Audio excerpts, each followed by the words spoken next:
Look into a pair of brown eyes and you are looking at the original human eye color, not one option among many. The starting point for the entire species. Every blue eye, every green eye, every hazel eye that exists today is a variation that branched off from this baseline. Brown came first, and for the overwhelming majority of human history, brown was the only thing anyone had ever seen. It is easy to overlook something so common. Rare traits get treated like mysteries. Common traits get treated like facts of life, barely worth a second glance. But brown eyes are not simple by accident. They are the product of hundreds of thousands of years of evolutionary pressure, geography, migration, and survival, compressed into a single visible feature that most people never think twice about. Around 70 to 80% of people on Earth have brown eyes, making it by far the most common eye color on the planet. In parts of East Asia, Sub-Saharan Africa, and South America, that number climbs even higher, approaching near universal presence. But common does not mean simple. Brown eyes carry a genetic story that stretches back further than any other eye color, and DNA is only now piecing together exactly how deep that story goes. The color comes down to one substance, melanin, specifically eumelanin, the darker of the two primary pigments the human body produces. Brown eyes contain large amounts of it, packed densely into the front layers of the iris. That density is what absorbs most of the light entering the eye rather than reflecting it back out, which is why brown eyes appear dark rather than pale. The more eumelanin present, the deeper the brown, ranging anywhere from a light amber brown to a brown so saturated it reads almost black. This is not a random accumulation. It exists for a reason rooted in survival.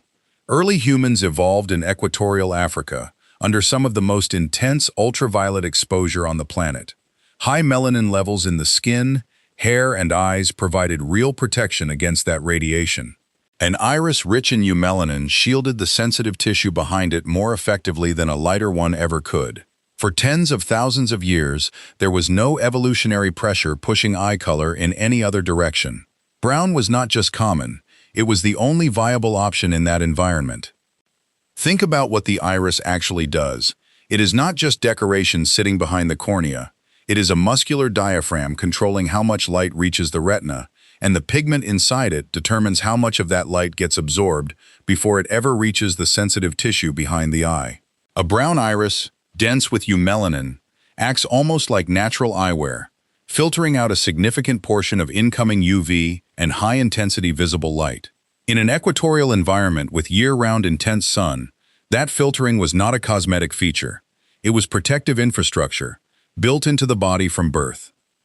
Genetically, brown eyes trace primarily to two genes sitting close together on chromosome 15, OCA2 and HERC2. HERC2 acts almost like a switch, regulating how active OCA2 becomes. When HERC2 allows OCA2 to run at full strength, melanin production in the iris increases dramatically, and the result is a brown eye. This is why brown is genetically dominant.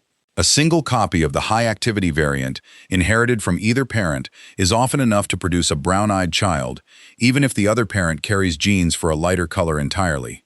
That dominance is exactly why brown eyes can be predicted from DNA with such striking accuracy, somewhere between 90 and 95%. Compare that to hazel eyes, where prediction accuracy drops to as low as 50%. Brown eyes sit on the simpler end of a genetic system that becomes far more tangled and unpredictable the lighter an eye gets. Researchers studying pigmentation often use brown as the control, the well-understood baseline against which every other eye color's complexity gets measured. This is also why two brown-eyed parents can occasionally have a blue-eyed or green-eyed child, a scenario that used to confuse people who assumed eye color followed a strict single-gene rule, straight out of a high school biology textbook. If both parents carry one dominant brown-producing variant and one recessive lighter variant hidden underneath it, there is a real chance, roughly 1 in 4, that a child inherits the recessive version from both sides and ends up with an eye color neither parent visibly has. The dominant brown allele does not erase the recessive one. It just overshadows it, generation after generation, until two carriers happen to pair up at the same time. But simple does not mean shallow. Beneath that dominant OCA2-HERC2 relationship, other genes add texture. TYR and TYRP1 influence the specific shade and warmth of the brown, the difference between a golden hazel adjacent brown and a deep near black. SLC24A4 and SLC45A2 fine-tune overall melanin output across the body, contributing to how brown eyes correlate with darker hair and skin in many populations, though far from all of them. These genes do not create new colors so much as adjust the intensity and undertone of the one color that has dominated human eyes since the species began. The deeper question is not why brown eyes exist, it is why anything else does. Genetic evidence points to a single mutation, likely arising somewhere near the Black Sea region tens of thousands of years ago, that partially disabled OCA2 activity in a small population. That mutation did not eliminate melanin production. It reduced it, and reduced eyes turned blue for the first time in human history. Every blue-eyed person alive today is thought to descend, at least in part, from that one ancestral change. Every hazel eye represents a later blending, where reduced melanin ancestry mixed back into brown-eyed populations, landing somewhere in between. That single mutational event carries enormous weight when you consider how the world's eye colors are distributed today.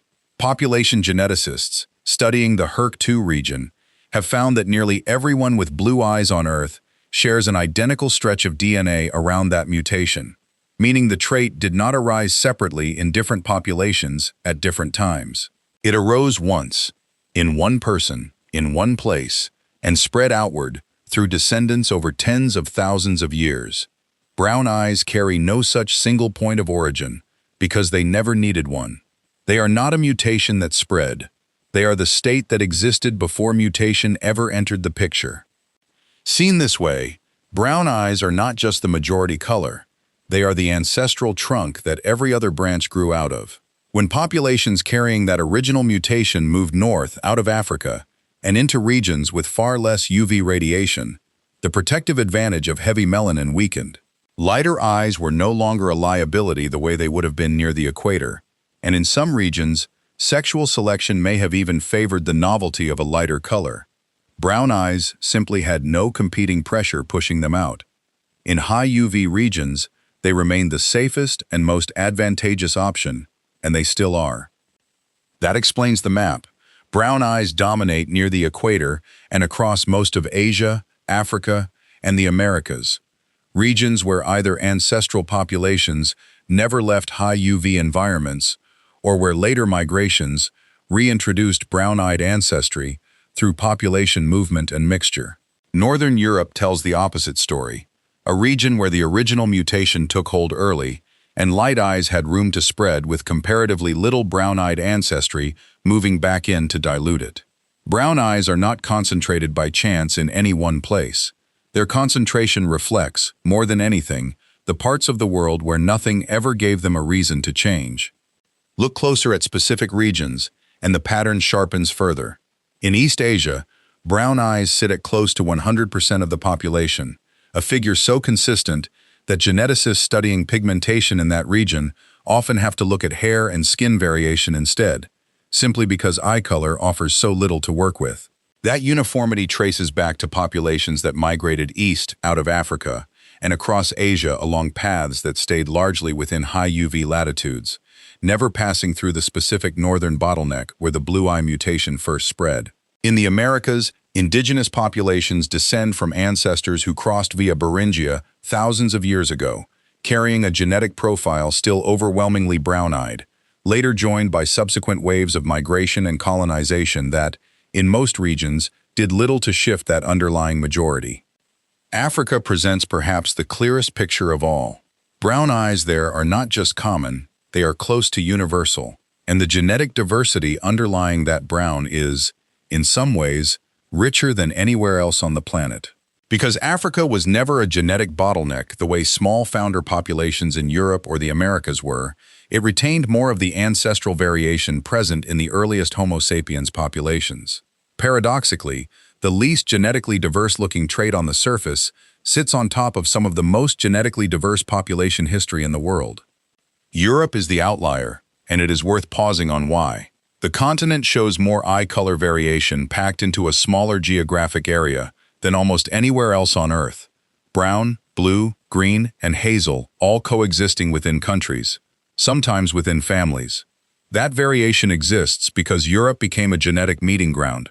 Populations carrying the ancestral brown-eyed profile moved north from the Near East beginning around 8,000 years ago as farming spread, colliding with hunter-gatherer populations who had already been living in the region long enough for the light eye mutation to take hold and spread widely.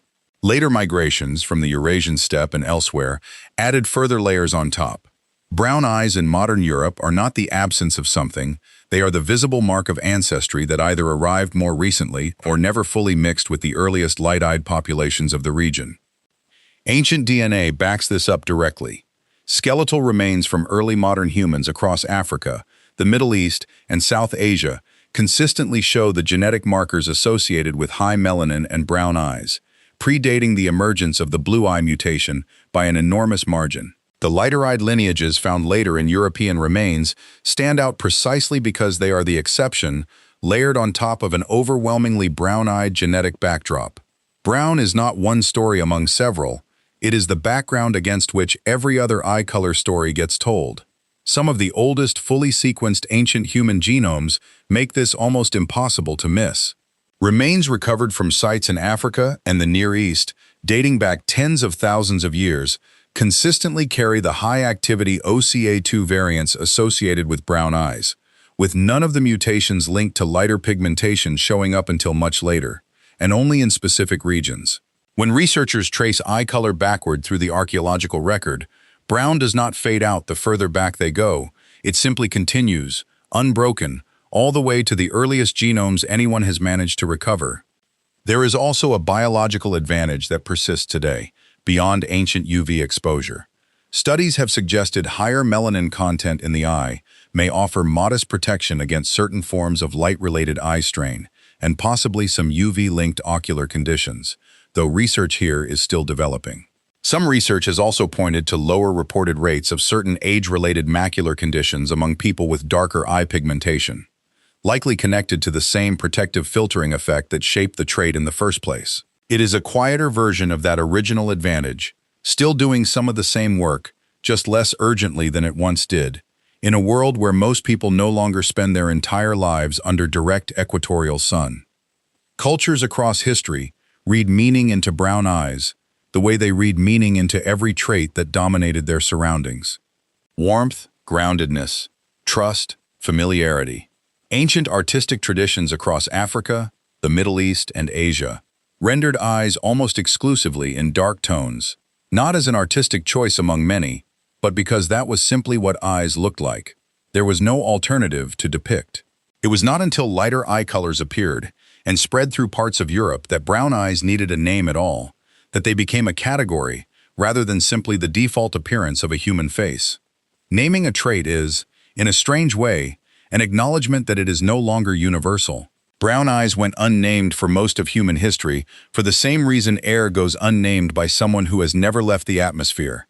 There was nothing yet to compare it to. The most common human trait tends to feel the most human, precisely because it is shared by the majority of the species looking back at you. And it raises an interesting point about visibility. Rare traits get studied because they are rare. Common traits get studied because they explain everything else.